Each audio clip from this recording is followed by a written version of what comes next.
Quick note to our listeners, we need your help. We're close to 1 million views on YouTube, and we have over 5,000 subscribers. But if we can get to 10,000 subscribers by the end of this year, that will allow us to raise money for the Finding Genius Foundation and our study to help those suffering from anxiety, depression, and PTSD. Please just take a second and subscribe to the podcast. And if you can, like the video. That'll help us get more listeners. It'll help with the YouTube algorithm. And again, help us reach our goal of 10,000 subscribers and 1 million views. We're going to hit the 1 million views, it looks like, hopefully by May of 2022. But the 10,000 subscribers will be harder. That's going to take until the end of this year. Thank you. Do you struggle with concentration? Have you ever thought of your brain health long term? Bowmar Nutrition is revolutionizing the nootropic and cognitive health industry with Sharp Nootropic Powder and patent-pending Bright Daily Capsules, powered by NeuroBloom. If you struggle with focusing, think of Sharp as brain food that supports concentration. Sharp works with your natural brain chemistry to provide a heightened sense of well-being that can delay cognitive decline and also increase mood. Bowmar Sharp tastes amazing and comes in many different flavors, available in caffeinated and non-caffeinated versions. While Sharp is a short-term aid in cognitive health, think of Bright Daily Capsules as a way to improve overall brain health and prevent cognitive decline long-term. As we age, so does our brain. Supplementing with Bright has the potential to delay this aging process and helps your brain function optimally. Stay ahead of the curve and order yours today at bowmarnutrition.com and save $5 off with code GENIUS5. Forget frequently asked questions, common sense, common knowledge, or Google. How about advice from a real genius? 95% of people in any profession are good enough to be qualified and licensed. 5% go above and beyond. They become very good at what they do, but only 0.1% are real geniuses. Richard Jacobs has made it his life's mission to find them for you. He hunts down and interviews geniuses in every field: sleep science, cancer, stem cells, ketogenic diets, and more. Here come the geniuses. This is the Finding Genius Podcast with Richard Jacobs. Hello, this is Richard Jacobs with the Finding Genius Podcast, now part of the Finding Genius Foundation. I have Juliana Hipólito.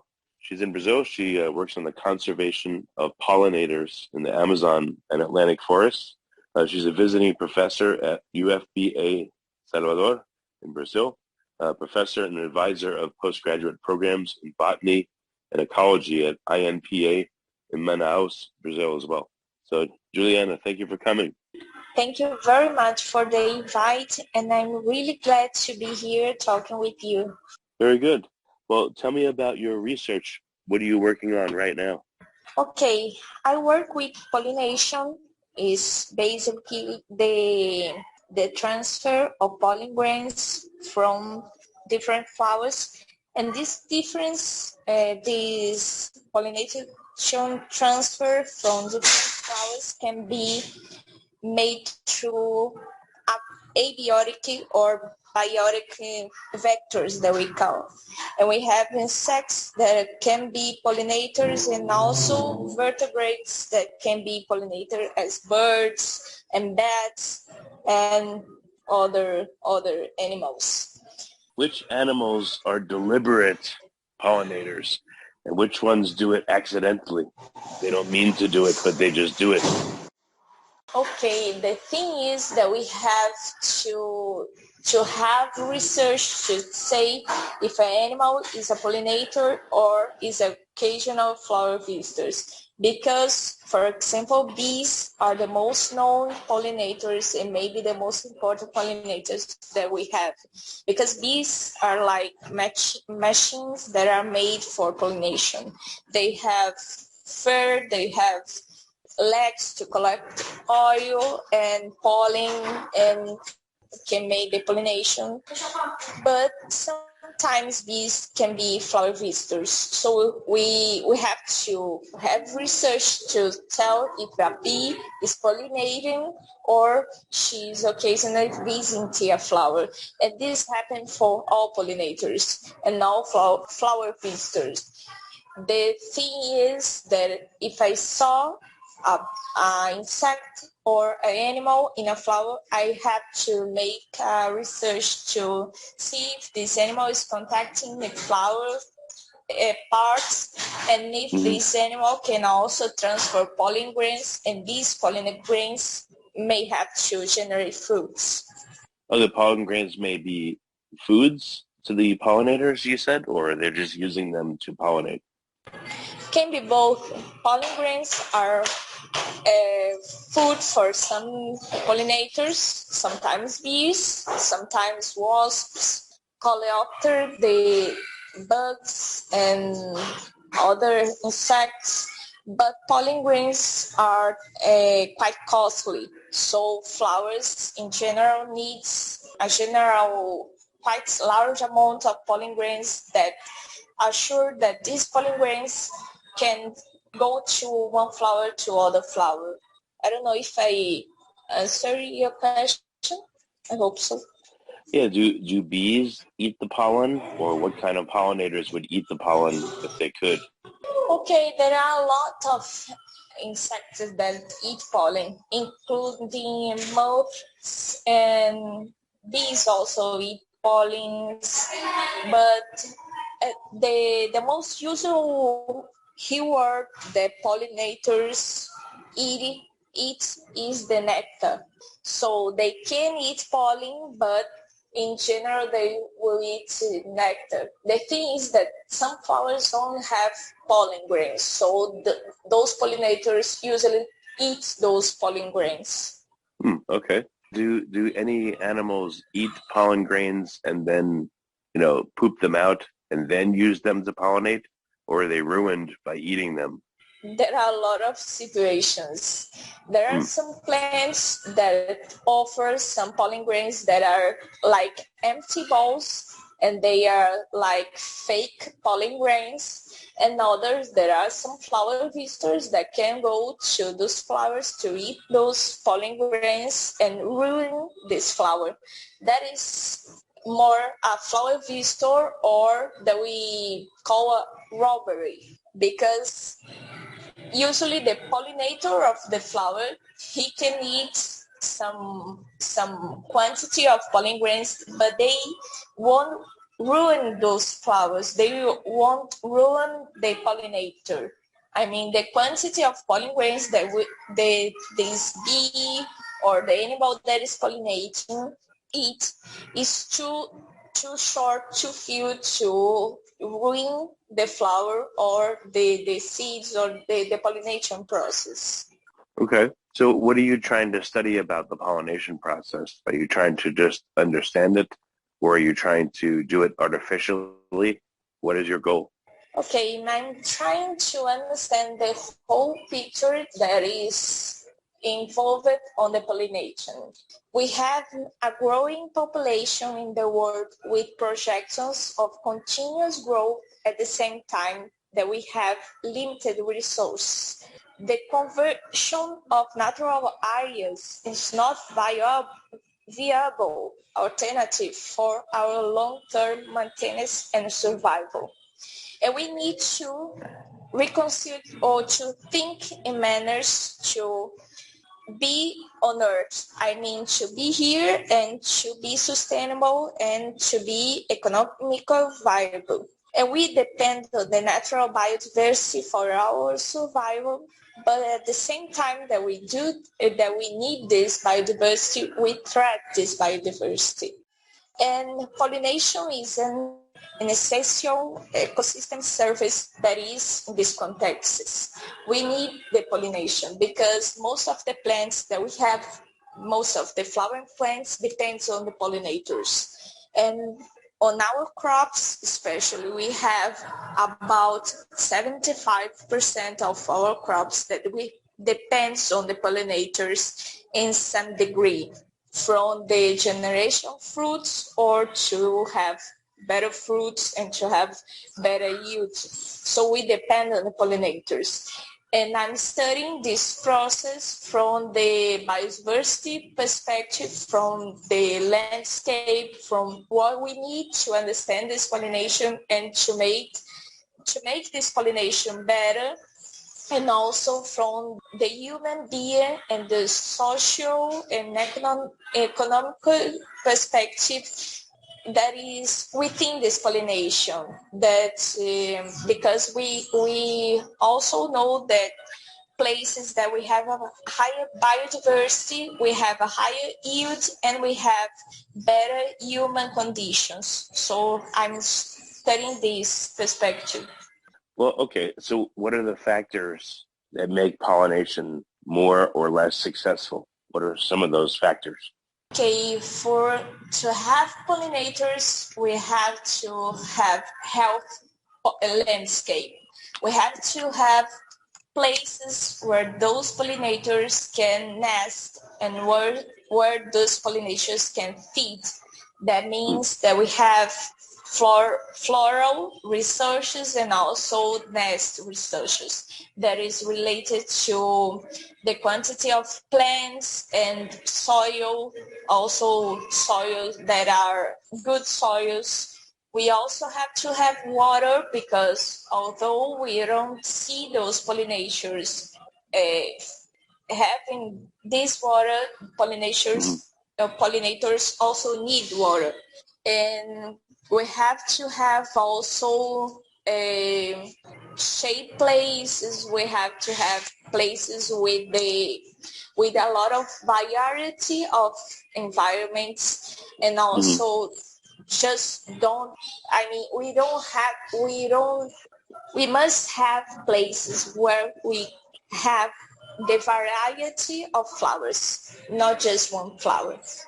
And also place where we have lack of pesticides and also poisons that are threats to pollinators. Well, in the U.S., I know bees, they breed them a lot. They don't rely on natural bees out in the world. They breed them. But in Brazil, are they going to rely on more natural colonies, or are they going to breed them and release them in certain areas and then collect them back in man-made hives and move them around to pollinate? Do you struggle with concentration? Have you ever thought of your brain health long term? Bowmar Nutrition is revolutionizing the nootropic and cognitive health industry with sharp nootropic powder and patent-pending bright daily capsules, powered by NeuroBloom. If you struggle with focusing, think of Sharp as brain food that supports concentration. Sharp works with your natural brain chemistry to provide a heightened sense of well-being that can delay cognitive decline and also increase mood. Bowmar Sharp tastes amazing and comes in many different flavors, available in caffeinated and non-caffeinated versions. While Sharp is a short-term aid in cognitive health, think of Bright Daily Capsules as a way to improve overall brain health and prevent cognitive decline long-term. As we age, so does our brain. Supplementing with Bright has the potential to delay this aging process and helps your brain function optimally.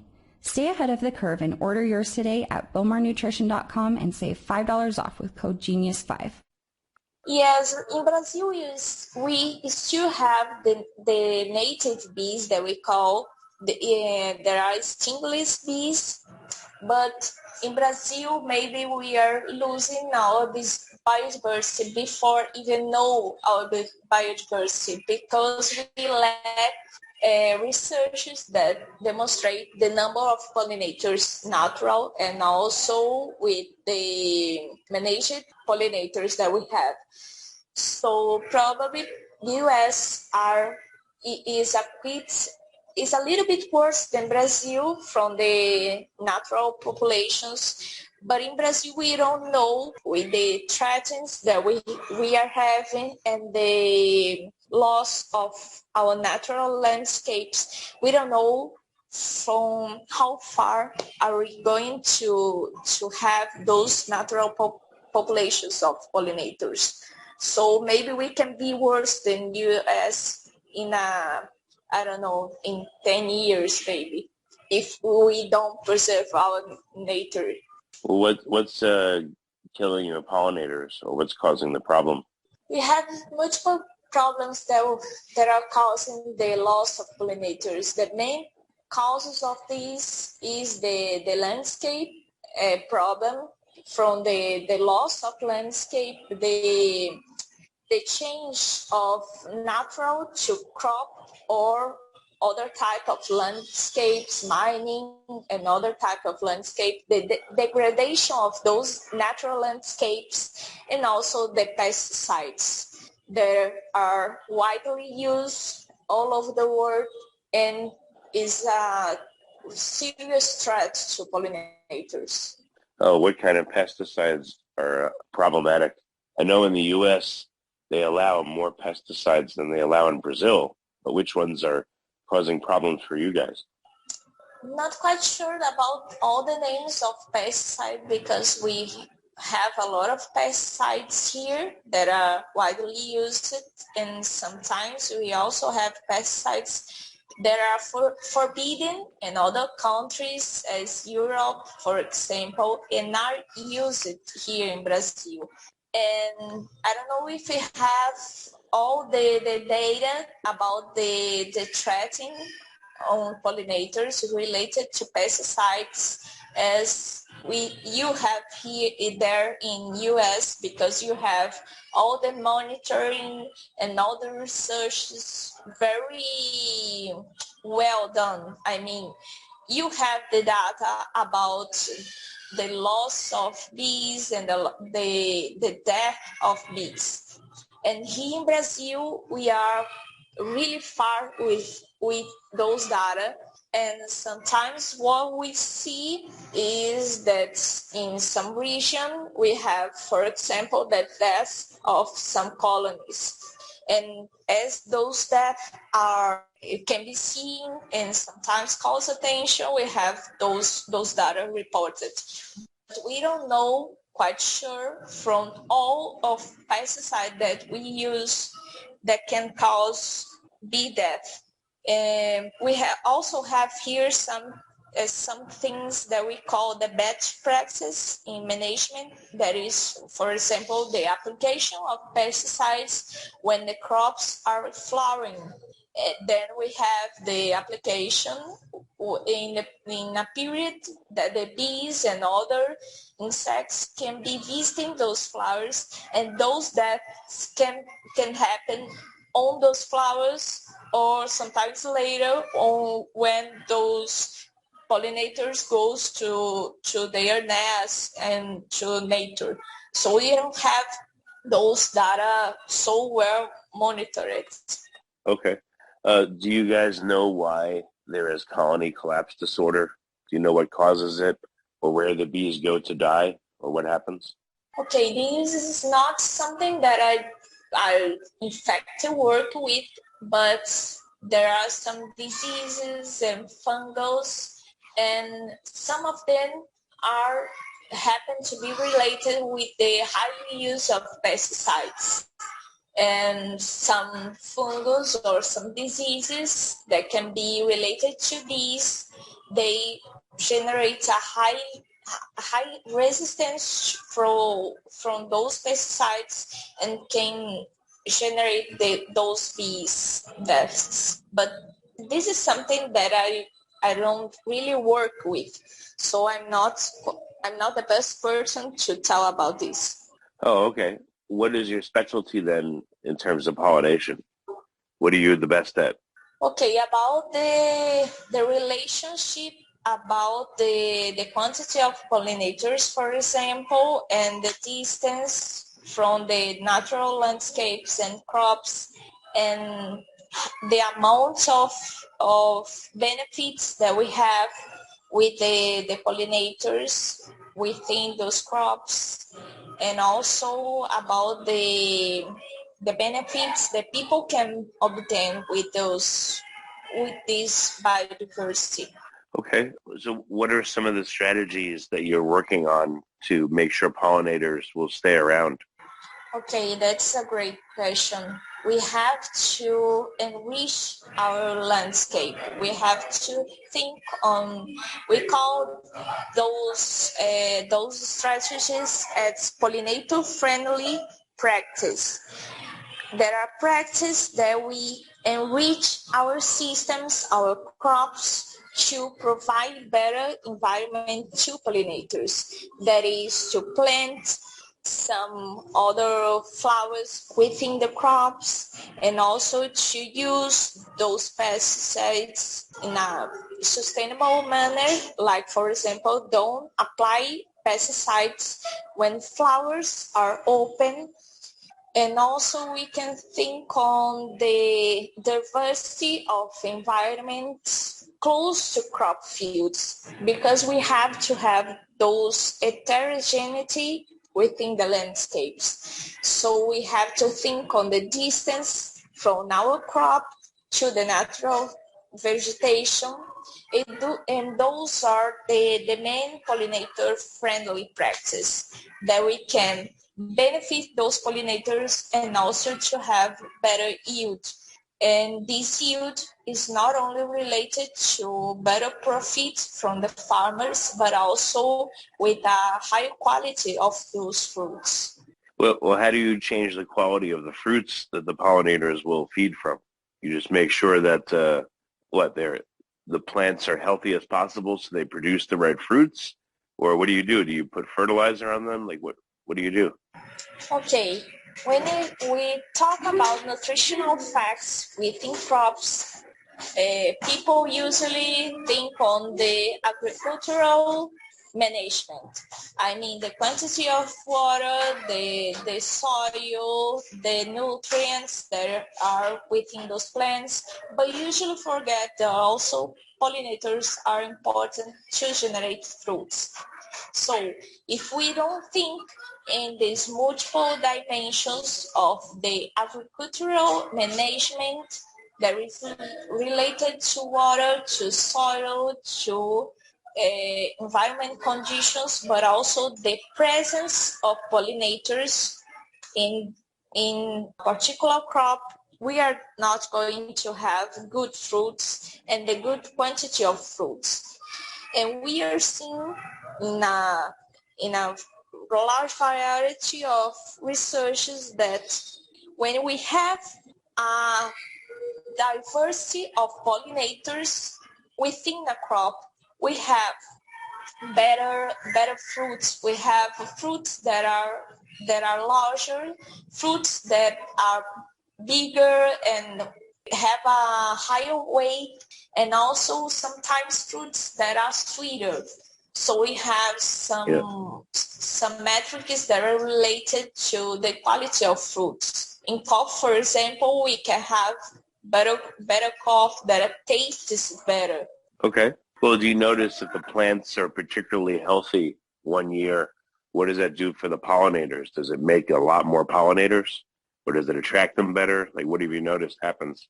This is quite independent factors. The farmer must provide the requirements that the plants need, so he must have conditions related to soil and to water and to other nutritional facts that are going to make those plants healthier and those plants beautiful and bigger. When they are beautiful and bigger, then they can have much more flowers, and those much more flowers can attract a higher biodiversity of pollinators.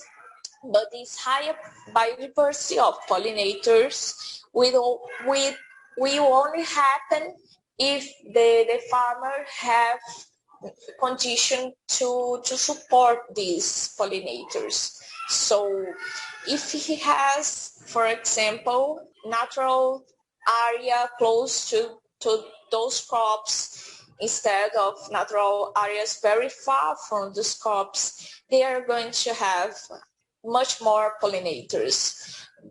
And if this doesn't happen, he will probably have to hire colons to be at his crops. But these colons and this hiring of colons is not always good. It's not always a good management strategy, because we know that the high diversity of pollinators is better than just one pollinator.